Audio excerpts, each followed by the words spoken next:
Hello everyone, welcome back my YouTube channel. My name is कुलेफिशा। I hope आप सभी ठीक होंगे और अपनी अपनी स्टडी कर रहे होंगे। आप सभी को पता है कि आपका 8 जनवरी का एग्ज़ाम है एजुकेशन का, इसीलिए मैं आपके लिए सेमेस्टर 5th वाले बच्चों के लिए एजुकेशन लेकर आई हूँ। जो एजुकेशन है हमारी, उसका नाम है making the work place inclusive. Hindi में इसी बुक का नाम है कार्यस्थल को समावेश बनाना। ये हमारी एजुकेशन की बुक है और सेमेस्टर 5th की है। ओके, और इसका जो चैप्टर नंबर 1 है, मैं ऑलरेडी उसे कवर करा चुकी हूँ 2 यूनिट में। फर्स्ट में मैंने विकलांगता के बारे में बताया है सारी चीज़ें, फिर सेकंड में विकलांगता के प्रकार और उसकी जो नीतिगत पहले चलाई गई हैं उनके बारे में बताया है। अगर ये क्वेश्चन आता है आपके एग्ज़ाम में विकलांगता से रिलेटेड, तो वो पूरा ही चैप्टर बहुत ज़्यादा इम्पॉर्टेंट है, क्योंकि पूरा चैप्टर विकलांगता के ऊपर बेस्ड है। ये पूरी बुक ही विकलांगता के बारे में है, बट वो चैप्टर मेन बेस है, मतलब बीम है किसी भी चीज़ की। क्यों? क्योंकि उस चैप्टर में आपको विकलांगता के बारे में बताया है, विकलांगता के प्रकार बताए हैं और विकलांगता को ख़त्म करने के लिए जो नीतिगत पहले चलाई गई हैं राष्ट्रीय स्तर पर और विश्व स्तर पर, वो भी बताई गई हैं। चलिए फिर मैं आज आपका सेकंड चैप्टर स्टार्ट करती हूँ, जिसका नाम है एक सामाजिक निर्माण के रूप में विकलांगता। फर्स्ट हेडिंग समझते हैं। एक सामाजिक निर्माण के रूप में विकलांगता, यानी किसी भी समाज का निर्माण होता है तो उसमें विकलांगता कैसे भागीदारी निभाती है, या विकलांग लोगों को क्या तकलीफ होती है, क्या परेशानियों से उन्हें गुजरना होता है, या उन्हें किस चीज़ का लाभ होता है। इस चैप्टर में हम उन सारी चीज़ों पर ध्यान देंगे। और पिछले चैप्टर में हमने पढ़ा था कि विकलांग लोगों के साथ बहुत ज़्यादा भेदभाव होता है, तो उस भेदभाव को कम किया कैसे जा सकता है, ये ऐसी कौन सी शिक्षा के तहत हम सभी को समान शिक्षा दे सकते हैं, इन सभी के बारे में हम पढ़ेंगे। ठीक है, चलिए फिर स्टार्ट करते हैं आज का हमारा चैप्टर, जिसमें हम फर्स्टली क्या पढ़ेंगे कि वर्तमान संस्कृति विकलांग शरीर को एक शारीरिक समस्या के रूप में देखती है। ये मैंने पिछले चैप्टर में भी बताया था कि आज जो हमारी संस्कृति हो चुकी है, क्यों? क्योंकि हम औद्योगिकरण को बढ़ावा देते हैं, मशीनीकरण को बढ़ावा देते हैं। इसकी वजह से क्या हुआ है कि वर्तमान स्थिति में जो विकलांग लोग हैं ना, उनको एक शारीरिक समस्या के रूप में देखते हैं, उन्हें एक बोझ के रूप में देखते हैं और उन्हें व्यवस्थित रूप में प्रताड़ित करते हैं। प्रताड़ित का मतलब परेशान होता है, किसी इंसान को बार बार परेशान करना, किसी चीज़ पर कोसना, वही प्रताड़ित कहलाता है। और इसी ये होता है एक्चुअल में। क्यों? क्योंकि जो हमारे विकलांग लोग हैं ना, उनको हर कोई, यहाँ तक कि उनके परिवार वाले भी उन्हें एक बोझ के रूप में मानने लगते हैं। आपने भी देखा होगा कि अगर आपके आस पास कोई विकलांग लोग हैं, तो कुछ समय तक तो ऐसा होता है, हाँ सब ठीक है, सब ठीक है। फिर धीरे धीरे जो विकलांग लोग होते हैं, उनके परिवार वाले भी अगर बहुत अच्छे हैं तो नहीं कह सकती, बट हाँ, बहुत सारी कंडीशन में ऐसा होता है कि उनके घर वाले ही उनसे बचने लग जाते हैं। कोई काम नहीं सुनते उनका, कुछ नहीं करते। और अगर वो कुछ करने के लिए कहते भी हैं तो ये सोच कर छोड़ देते हैं उन्हें कि इन पे पैसा क्या लगाना, क्योंकि शिक्षा के लिए भी पैसा चाहिए, अगर कुछ भी चीज़ करते हो तो पैसा चाहिए। लेकिन जो विकलांग लोग होते हैं, उनके घर वाले क्या सोचते हैं, ये वैसे ही विकलांग है, ये क्या कर लेगा, ये कुछ नहीं करेगा। ऐसा दिमाग में हमने अपनी मेंटिलिटी बना ली है, दिमाग में सोच रखा है कि विकलांग व्यक्ति कुछ नहीं कर सकता है, इसीलिए उन्हें प्रताड़ित किया जाता है और उन्हें हमेशा से ही पीछे रखा गया है और कभी भी उनका साथ नहीं दिया जाता। चाहे विकलांग व्यक्ति बचपन में देख लो या जवानी में देख लो, बचपन में कोई भी फ्रेंड उनका बनना नहीं चाहता, जवानी में कोई उनसे रिश्ता जोड़ना नहीं चाहता। क्यों? कभी आगे भी विकलांग बच्चे पैदा हों, इसीलिए विकलांग व्यक्ति को हमेशा अलग थलग रखा गया है। ओके, आई होप आपको ये चीज़ समझ में आई हो। नेक्स्ट अब हम विकलांग, जो हमारा विकलांग एक सामाजिक निर्माण के रूप में देखेंगे, यानी विकलांगता जो है वो सामाजिक निर्माण के रूप में कैसे है, कैसे विकलांगता समाज में निर्माण का कार्य करती है, या सामाजिक निर्माण के रूप में हम देख सकते हैं। देखिए, कोई भी व्यक्ति हो, चाहे वो विकलांग हो चाहे वो नॉर्मल हो, सभी लोग समाज में भागीदारी निभाते हैं। और ये अभी से नहीं, ये प्राचीन काल से ऐसा होता आया है। प्राचीन काल में भी सभी लोग कार्य करते थे। जो विकलांग थे वो विकलांग वाला कार्य करते थे। जैसे कि कोई व्यक्ति है, वो चल नहीं सकता तो बैठ के कार्य करता था, उसे ऐसा कार्य दिया जाता था जिसमें वो सक्षम है। असक्षम नहीं है, वो सक्षम है उस कार्य को करने के लिए, ऐसा कार्य दिया जाता था। बट जब से मशीनीकरण आया जब से थोड़ा सा नहीं ज़्यादा बोल सकते हैं कि ज़्यादा अब उन लोगों के साथ भेदभाव होने लगा। चलिए फिर स्टार्ट करते हैं इसको पढ़ना। विकलांग कार्यकर्ताओं का तर्क है कि अक्षमता एक सामाजिक विकास है, यानी जो विकलांग कार्यकर्ता होते हैं, जो विकलांगों के बारे में सोचते हैं, उनका कहना है कि सामाजिक विकास है, यानी विकलांगता जो है विकलांगता की जो अक्षमता है वो एक सामाजिक विकास है और निश्चित रूप से कमजोरी और अक्षमता के बीच कई कारण संबंधित है। यानी जो बुक का नाम है वो है understanding disability from theory to practice में साइकल ओलिवियर कहते हैं। ये बुक जो है वो साइकल ओलिवियर ने लिखी है, जिसमें वो कहते हैं कि अक्षमता पूरी तरह से अनुकूल है, यानी अक्षमता जो है वो पूरी तरह से फ्रेंडली है, उनके साथ इतना बुरा भेदभाव करने की ज़रूरत नहीं है, वो लोग भी फ्रेंडली हैं और अक्षमता जो है एक फ्रेंडली चीज़ है। अक्षमता वाले व्यक्तियों से जुड़े पूर्वग्रहों और आस के कारण समाज उन्हें भौतिक और सामाजिक दुनिया से खारिज कर देता है। ये हम आजकल देख सकते हैं, जो अक्षमता वाले लोग होते हैं उन्हें भौतिक रूप से और सामाजिक रूप से सभी रूपों से हम लोग पूरी दुनिया से उन्हें अलग कर देते हैं, उन्हें बिल्कुल अलग दर्जा दे दिया जाता है कि नहीं, तुम इस समाज के हिस्सा नहीं हो, तुम ये नहीं कर सकते, तुम वो नहीं कर सकते। अक्षमता वाले व्यक्तियों को सामाजिक, राजनीतिक और मैत्रिक दुनिया से अलग कर दिया जाता है, यानी उन्हें समाज में सही से नहीं रखा जाता, समाज में उनके साथ भेदभाव होता है। राजनीतिक, वो राजनेता नहीं बनते। मैत्रिक, उन्हें पैसों से रिलेटेड दूर रखा जाता है क्योंकि वो कार्य नहीं कर पाते। शारीरिक और सामाजिक बाधाओं की उपस्थिति के कारण अपंग व्यक्ति नियमित रूप से देखनेजनक परिस्थितियां आरंभ हो जाती हैं, यानी कुछ ऐसी परिस्थितियां भी होती हैं जब उसे आराम की ज़रूरत होती है। बेशक वो विकलांग है, पर इसका मतलब ये नहीं कि हम उसे पूरी दुनिया से काट कर रखें, सबसे अलग रखें। दुनिया भर में कई अपंग व्यक्ति अलग थलग हैं। अब पूरी दुनिया में ऐसे कई व्यक्ति हैं जो अपंग हैं और अलग थलग हैं, उनका कोई भी सहारा नहीं है और व्यवहारिक रूप से उनके विशेषाधिकारों से वंचित हैं। यानी ऐसे बहुत सारे व्यक्ति हैं जो अपंग हैं, बट उनके लिए सरकार द्वारा बहुत सारे योजनाएं बनाई जाती हैं, बहुत सारे अधिकार दिए जाते हैं, लेकिन वो अलग थलग होने की वजह से उन सारी योजनाओं, उन सारी चीज़ों से वंचित रह जाते हैं और एक दयनीय न्यूनतम जीवन जीते हैं जिन पर सब दया की भावना दिखाते हैं कि हाँ, ये बेचारा ऐसा है, ये ऐसा है, ये ऐसा, ऐसे दया की करुणा दिखाते हैं, बट उन्हें इतनी करुणा की ज़रूरत नहीं है। बस हाँ, तुम उन्हें अपने बराबर समझो, इतना ही है। क्योंकि देखिए, कोई भी व्यक्ति डिसेबल नहीं होता, ज़रूरी नहीं है वो हाथ पैर नहीं चला सकते या वो चल नहीं सकता तो वो किसी और चीज़ में एबल नहीं होगा, वो ऐसी चीज़ में एबल होगा जिसमें आप नहीं हो सकते। बेशक आप पूरे ठीक हो, बट ऐसी चीज़ होती है इन व्यक्तियों में, जैसे कि जो अंधे होते हैं वो इजीली चले जाते हैं कहीं भी। अगर आप या हम में से कोई ऐसा हो जाए ना, हम तो पता नहीं कितनी जगह ठुकेंगे।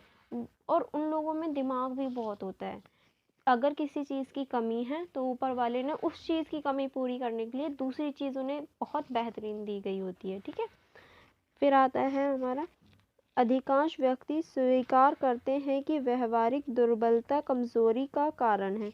बहुत सारे लोग ये सोचते हैं व्यवहारिक दुर्बलता जो है वो कमज़ोरी का कारण है, लेकिन बहुत सारे इसका समर्थन भी करते हैं और बहुत सारे नहीं भी करते। ठीक है, अब आगे चलते हैं। हमारा व्हीलचेयर उपकर्ताओं वास्तुकला की समस्या से मिलते हैं या जूझते हैं। क्यों? क्योंकि देखो, जब भी वास्तुकला का निर्माण होता है, यानी कोई भी ऐसी चीज़ जिसका हम निर्माण करवाते हैं, जैसे कि इमारतें हो गई या मॉल वगैरह हो गए, इनमें हम व्हील चेयर वाले व्यक्तियों के लिए जगह बहुत कम बनाते हैं। अब बनाने लगे, बट पहले नहीं होती थी, पहले सिर्फ सीढ़ियाँ होती थी। जो लोग नॉर्मल हैं वो तो इजीली चढ़ जाएंगे, बट जो व्हील चेयर का यूज़ करते हैं वो वहाँ नहीं जा सकते, तो उन्हें बहुत ज़्यादा प्रॉब्लम होती थी। ठीक है, वह समस्या का सामना करते थे क्योंकि कई इमारतों में रैंप नहीं होता था। वही बात है जो मैंने अभी बताई, क्योंकि कई इमारतों में रैंप वगैरह ये चीज़ें नहीं होती थी, जिनकी वजह से उन्हें बहुत ज़्यादा बहुत ज़्यादा परेशानियाँ झेलनी पड़ती थी, बट अब इमारतों में रैंप वगैरह बनवाने लगे हैं कुछ टाइम से, ठीक है। अक्षमता का सामाजिक मॉडल विकलांगता के नैदानिक मॉडल की जांच करता है। जो अक्षमता का विकलांग जो सामाजिक मॉडल है वो वैधानिक मॉडल की जांच करता है। ये हमने पहले भी पढ़ा है चैप्टर नंबर 1 में। अगर आपने नहीं देखा है तो फर्स्ट उस चैप्टर को देखना, मैं लिंक डिस्क्रिप्शन बॉक्स में दे दूँगी आप सभी को चैप्टर नंबर 1 का, ताकि आप सभी चैप्टर नंबर 1 भी देख सकें और उसे अच्छे से समझ सकें और अपनी आगे स्टडी को अच्छे से कर सकें, ठीक है। और विकलांग व्यक्तियों के लिए मजबूती, निर्णय और नागरिकता की गारंटी देते हैं, ठीक है। इन सभी की ये लोग गारंटी देते हैं। चलिए फिर आगे बढ़ते हैं। अब देखिए, औद्योगिकरण से पहले विकलांग व्यक्तियों की पहचान मानव समाज के साथ की जाती थी। यानी जो विकलांग व्यक्ति हैं उनकी भी जो पहचान थी वो मानव समाज के साथ की जाती थी। उनकी समाज को बाध्य किया जाता था, यानी जो उनकी असमानताएं हैं उनको बाध्य किया जाता था। वो मायने ही नहीं रखती थी पहले, और उनकी क्षमताओं का इस्तेमाल किया जाता था। उन्हें अपनी परिवेश के लिए उपयोगी माना जाता था। यानी जो पहले विकलांग लोग थे उन्हें बिल्कुल भी दूसरों से अलग नहीं माना जाता था, अपने समाज का हिस्सा मानते थे कि हाँ, जैसे हम समाज के हिस्सा हैं वैसे ही वो लोग भी हैं, और उन्हें ऐसे कार्य दिया जाता था जो वो कर सकें। बट अब वैसा नहीं है। औद्योगिकरण के बाद ऐसा नहीं हुआ। क्यों? क्योंकि मशीनीकरण आ गया। मशीनीकरण ने क्या हुआ, जो लोग सही हैं उन्हें तो काम दिया, बट जो विकलांग हैं उन्हें बिल्कुल अलग कर दिया। मोटरों का प्रयोग होने लगा। मोटर का प्रयोग से क्या हुआ, जो इनके पास पूरा शरीर है, जो हर चीज़ में सक्षम है, वो तो इनका यूज़ कर लेते थे, बट जो नहीं है, जो विकलांग हैं, उन लोगों को बिल्कुल अलग कर दिया गया समाज से और उनके साथ भेदभाव किया जाने लगा। नेक्स्ट आगे चलते हैं। आगे अब हमारा आता है बहिष्कार की अवधारणा। बहिष्कार मेनली क्या होता है? बहिष्कार का सीधा सिंपल अर्थ है किसी चीज़ को भूलना या उसे छोड़ देना, बहिष्कार कहलाता है। जैसे कि कोई व्यक्ति है, हम उसे बिल्कुल, जैसे हम पार्टी कर रहे हैं, ठीक है।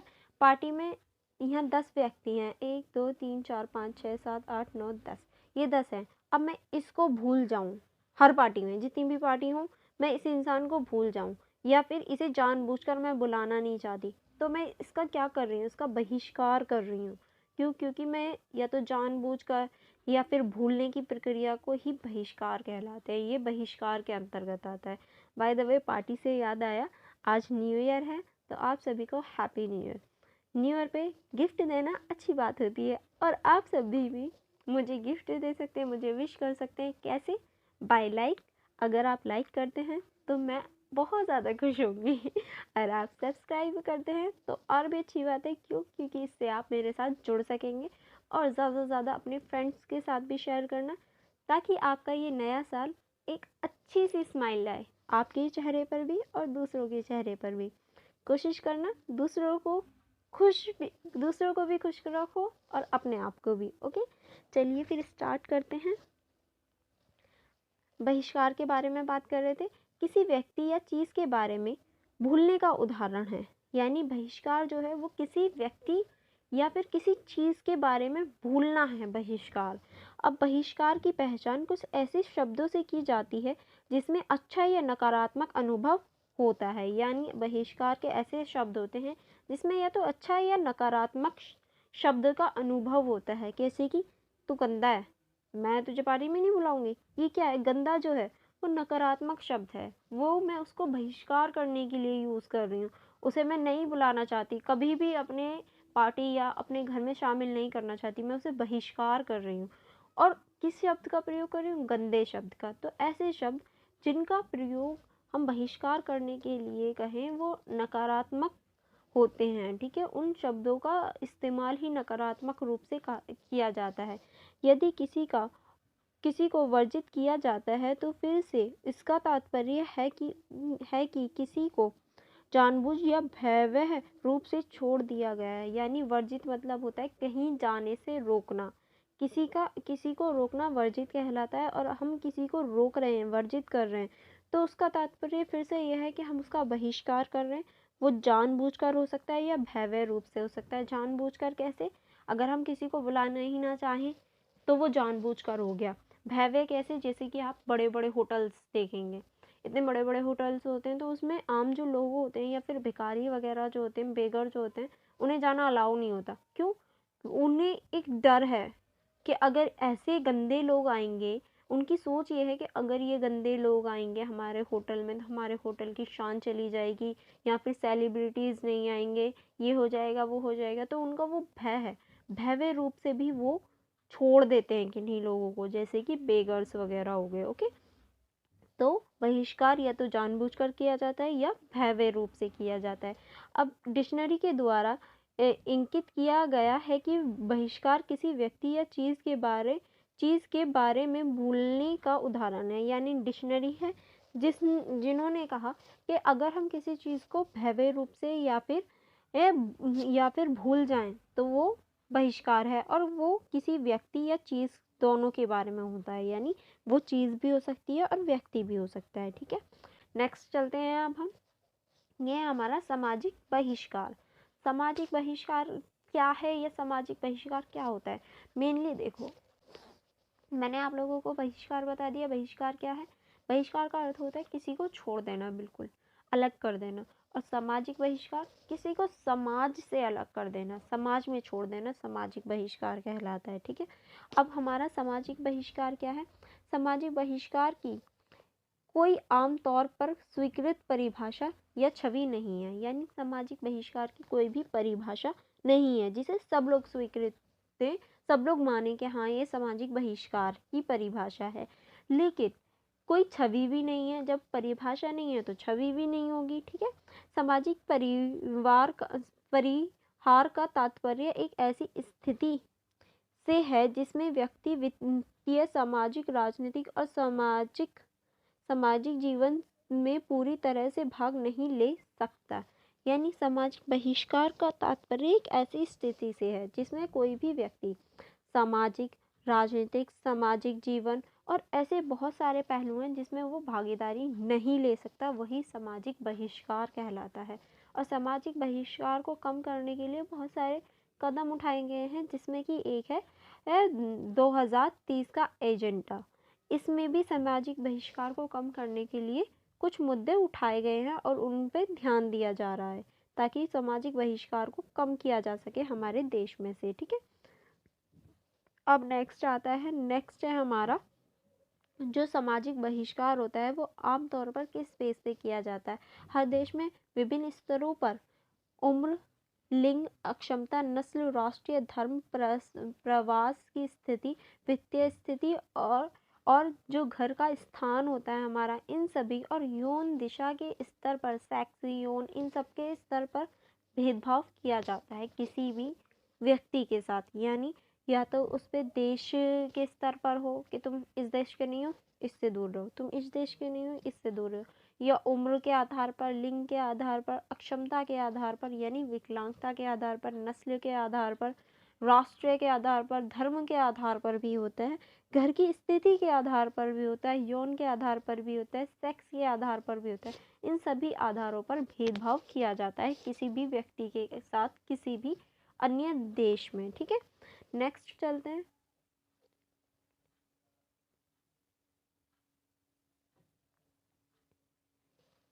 नेक्स्ट है हमारा लेवी ने देखा सामाजिक बहिष्कार को परिभाषित करने के कई प्रयास गरीबी को उसकी बहुलता, उसके संबंधों और उसकी शक्ति के आधार पर बाहर करते हैं। ठीक है, उसको बढ़ावा देते हैं।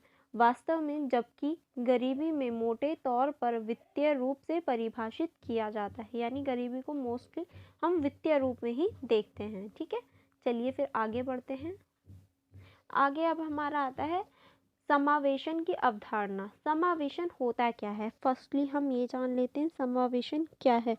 समावेशन का अर्थ है ऐसी स्थिति या फिर ऐसी जगह जहाँ सभी को समान रूप से समान समझकर शिक्षा दी जाए, वो समावेशन की अवधारणा है।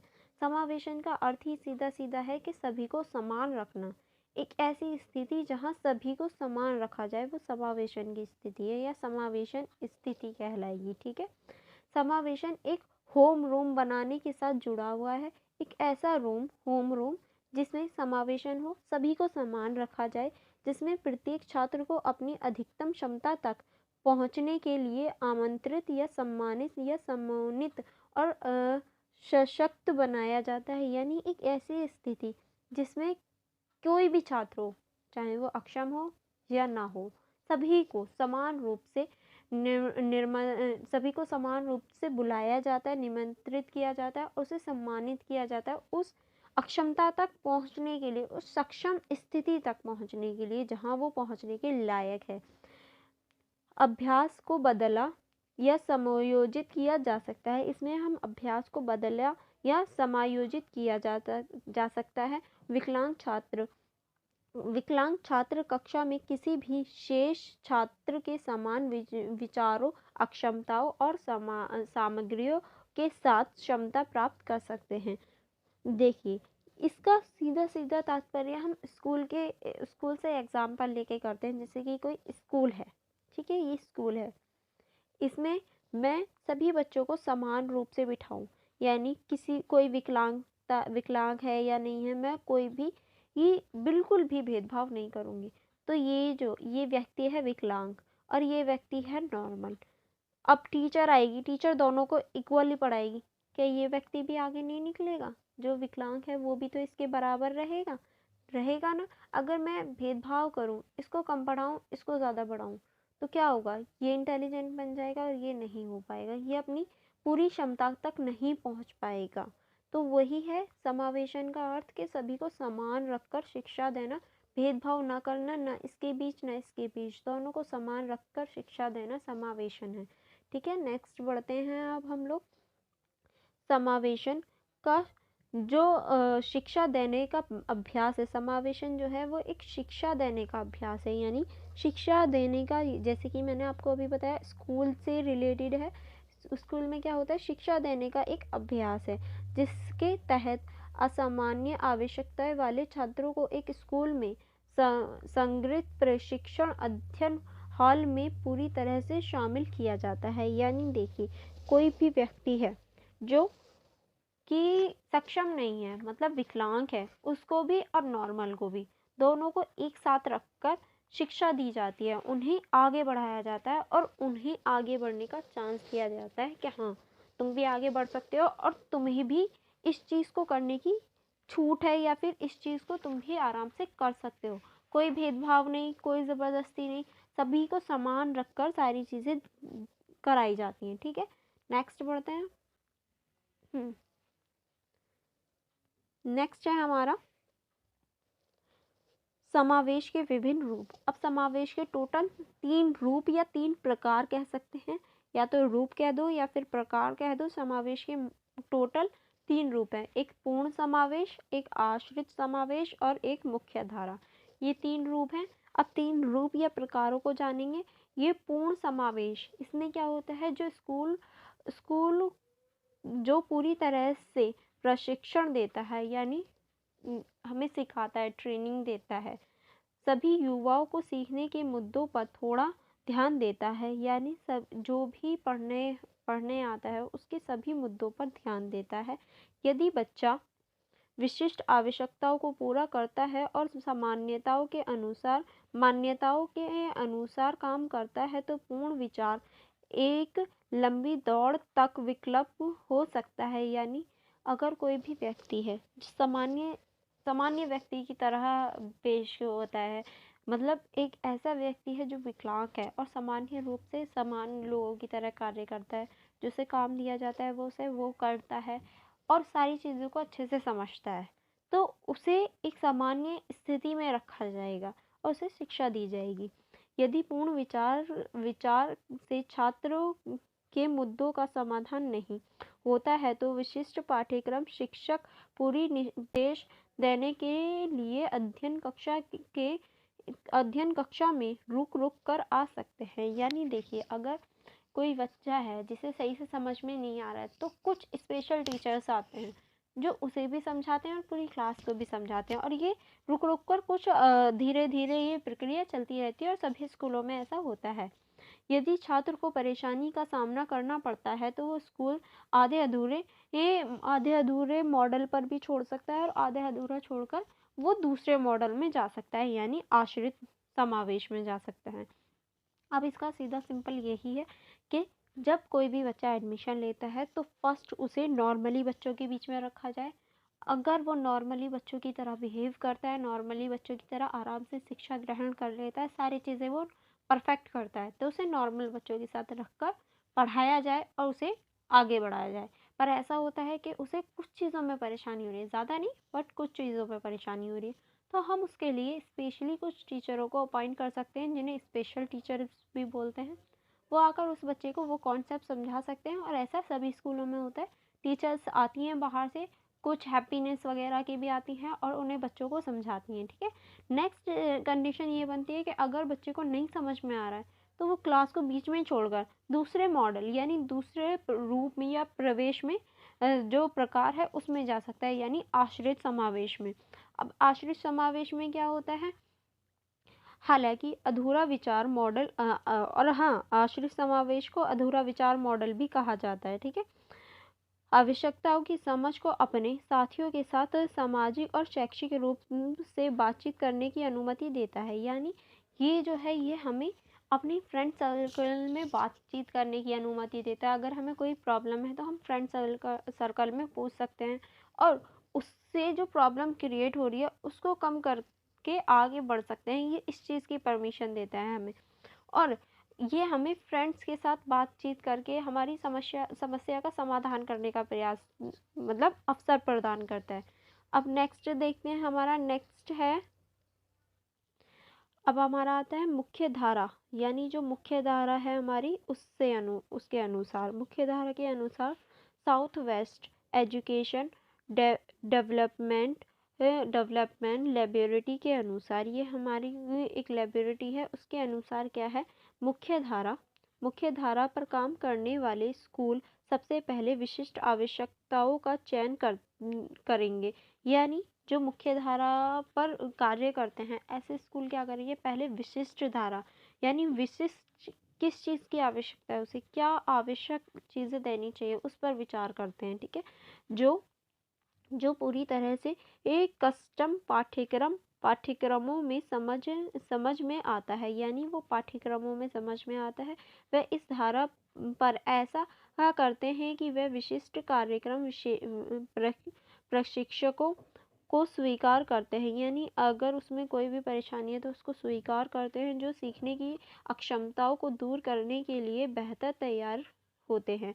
यानी अगर पहले हम देखेंगे क्या समस्या है, क्या पाठों में समस्या है, अगर समस्या है तो उसको स्वीकार करेंगे और स्वीकार करके उसमें बदलाव करेंगे कि कैसे हम जो अक्षम लोग हैं, जो सक्षम नहीं हैं, उनको कैसे हम आगे बढ़ाएं, इस चीज़ पर ध्यान देते हैं। और नियमित रूप से अपनी समझ का उच्च शिक्षा और मानव शिक्षाओं की तुलना में मानव का आचरण करते हैं, यानी अपनी शिक्षा को उच्च स्तर पर ले जाते हैं। मुख्य धारा के मॉडल के तहत अच्छा प्रदर्शन करने वाले लोग मानक कक्षाओं में शामिल होना शुरू कर सकते हैं, यानी जो अच्छा प्रदर्शन करते हैं वो मानक कक्षाओं में शामिल होना शुरू कर सकते हैं, जबकि जो लोग नहीं कर पाते वो उसी शिक्षा में रह जाते हैं और उन्हें दोबारा से वो चीज़ें दिखाई जाती हैं और पढ़ाई जाती हैं, ठीक है।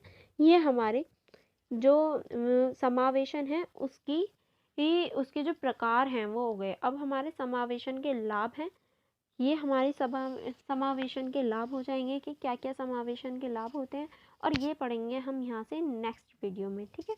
इसमें अभी हम समावेशन के लाभ पढ़ेंगे, समावेशन की जो बाधाएं होती हैं। अब किसी चीज़ के प्रकार है, कोई चीज़ है उसके प्रकार भी पढ़ ले, अब उसकी क्या क्या बाधाएं हैं वो भी तो होंगी, और फिर उसके क्या क्या लाभ हैं। कोई भी चीज़ है उसकी हानि और लाभ ज़रूर होते हैं, तो फिर हम उसकी लाभ और हानि को पढ़ेंगे, और फिर समावेशन की जो भूमिका है आज के समाज में उसको पढ़ेंगे कि कैसे वो हमारे समाज में किस तरह से भूमिका निभाती है। फिर उसकी अवधारणा को भी पढ़ेंगे, कैसे उसकी अवधारणा है, और मैं कुछ टाइम में आपको इम्पोर्टेंट क्वेश्चन भी कराऊंगी और पूरे बुक की एक मर्ज वीडियो भी बनाऊंगी, तो आप मेरे चैनल के साथ जुड़े रहिए और सपोर्ट करते रहिए, क्योंकि हर किसी को सपोर्ट की ज़रूरत होती है। और अगर आपको ये थोड़ी सी भी अच्छी लगी हो वीडियो, आपको लगा हो कि हाँ ये आपको हेल्प कर सकती है, तो गुरु दक्षिणा के रूप में आप लाइक, शेयर एंड सब्सक्राइब करना मत भूलना। ओके, आप सभी को हैप्पी न्यू ईयर। फिर मिलते हैं हम नेक्स्ट वीडियो में अपनी। Okay, thank you.